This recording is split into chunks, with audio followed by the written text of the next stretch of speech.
जय श्री गणेश। माघ मास के कृष्ण पक्ष की चतुर्थी को तिल चौथ या फिर सकट चौथ के नाम से भी जाना जाता है। वैसे तो हर महीने में कृष्ण पक्ष की चतुर्थी को संकष्टी चतुर्थी मनाई जाती है, लेकिन माघ मास की संकष्टी चतुर्थी का महत्व बहुत ही विशेष माना जाता है। इस दिन भगवान गणेश की पूजा और व्रत रखने से सभी प्रकार के संकट दूर होते हैं और जीवन में सुख समृद्धि आती है। पंचांग के अनुसार माघ मास के कृष्ण पक्ष की चतुर्थी तिथि की शुरुआत होगी 17 जनवरी को सुबह 4:06 पर और इसका समापन होगा 18 जनवरी को सुबह 8:30 पर।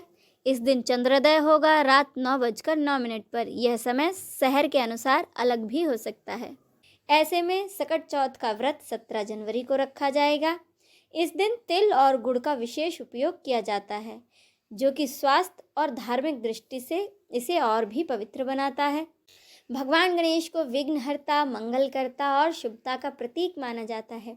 संकष्टी चतुर्थी पर व्रत रखने से न केवल शारीरिक और मानसिक शांति मिलती है, बल्कि जीवन में आने वाली हर प्रकार की बाधा को यह व्रत दूर करता है।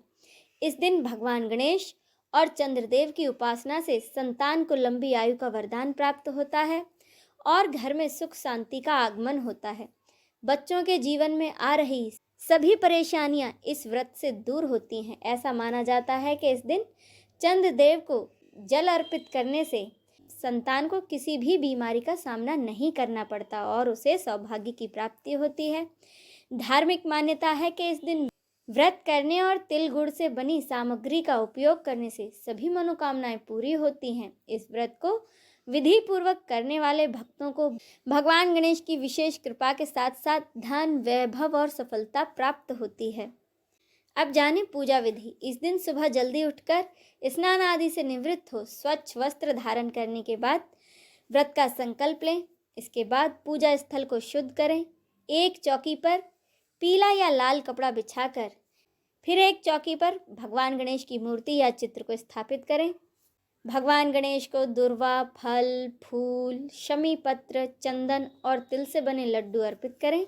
पूजा के दौरान दीपक जलाएं। भगवान गणेश के मंत्र ओम गण गणपते नमः का जाप करें। अंत में आरती करें और भगवान गणेश को तिल व गुड़ से बने प्रसाद का भोग लगाएं और सभी में ये प्रसाद बांटें। संध्या के समय चंद्रमा को अर्घ देने के बाद ही अपने व्रत का पारण करें और भगवान गणेश और चंद्रदेव से परिवार के सुख, समृद्धि और स्वास्थ्य की प्रार्थना करें। अब सुने व्रत कथा। कथा के अनुसार एक साहूकार और साहूकारनी थे। वह धर्म पुण्य को नहीं मानते थे।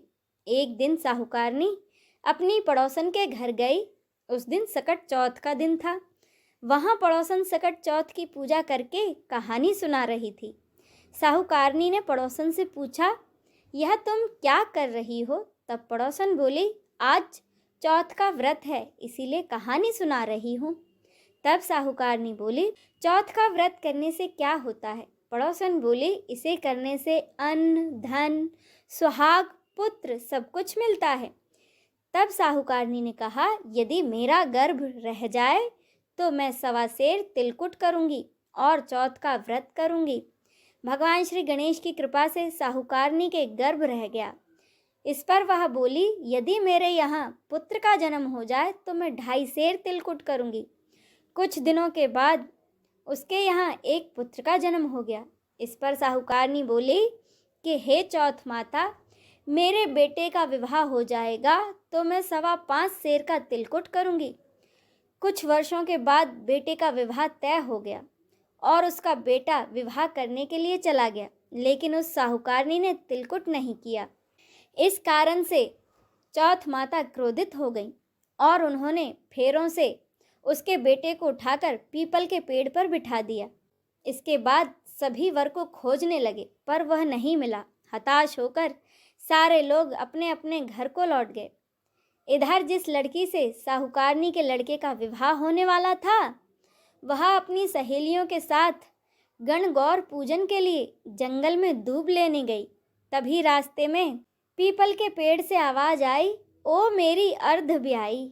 यह बात सुनकर जब लड़की घर आई, इसके बाद वह धीरे धीरे सूख कर कांटा होने लगी। एक दिन लड़की की माँ ने कहा, बेटा, मैं तुम्हें अच्छा खिलाती हूँ, अच्छा पहनाती हूँ, फिर भी तू सूखती ही क्यों जा रही है? भला ऐसा क्यों हो रहा है? तब लड़की ने अपनी माँ से कहा कि वह जब भी दूब लेने जंगल जाती है तो वहाँ पर एक पीपल का पेड़ है और उस पीपल के पेड़ से एक आदमी बोलता है कि अरे ओ मेरी अर्ध ब्याही, उसने मेहंदी लगा रखी है और सेहरा भी बांध रखा है। तब उसकी माँ ने पीपल के पेड़ के पास जाकर देखा तो वह पहचान गई, यह तो उसी का जमाई है। तब उसकी माँ ने जमाई से कहा, यहाँ क्यों बैठे हो? मेरी बेटी तो अर्ध ब्याही कर दी और अब क्या लोगे? इस पर साहूकारनी का बेटा बोला, मेरी माँ ने चौथ का तिलकुट बोला था लेकिन नहीं किया, इसीलिए चौथ माता ने नाराज होकर मुझे यहाँ बिठा दिया है। यह सब बातें सुनकर उस लड़की की माँ साहूकारनी के घर गई और उससे पूछा कि तुमने सकट चौथ का कुछ बोला है क्या? तब साहूकारनी बोली, तिलकुट बोला था। उसके बाद साहूकारनी बोली, मेरा बेटा घर आ जाए तो 2.5 मन का तिलकुट करूंगी। इससे भगवान श्री गणेश प्रसन्न हो गए और उसके बेटे को फेरों पर लाकर वापस बिठा दिया। बेटे का विवाह धूमधाम से हुआ और जब साहूकारनी का बेटा और बहू घर आए तब साहूकारनी ने 2.5 मन तिलकुट किया और बोली, हे चौथ माता, तुम्हारे आशीर्वाद से मेरे बेटा और बहू घर आए हैं। आज से मैं हमेशा तिलकुट करके व्रत करूंगी। इसके बाद सारे नगर वासियों ने तिलकुट के साथ सकट का व्रत करना शुरू कर दिया। बोलो सकट चौथ मैया की जय, भगवान गणेश की जय।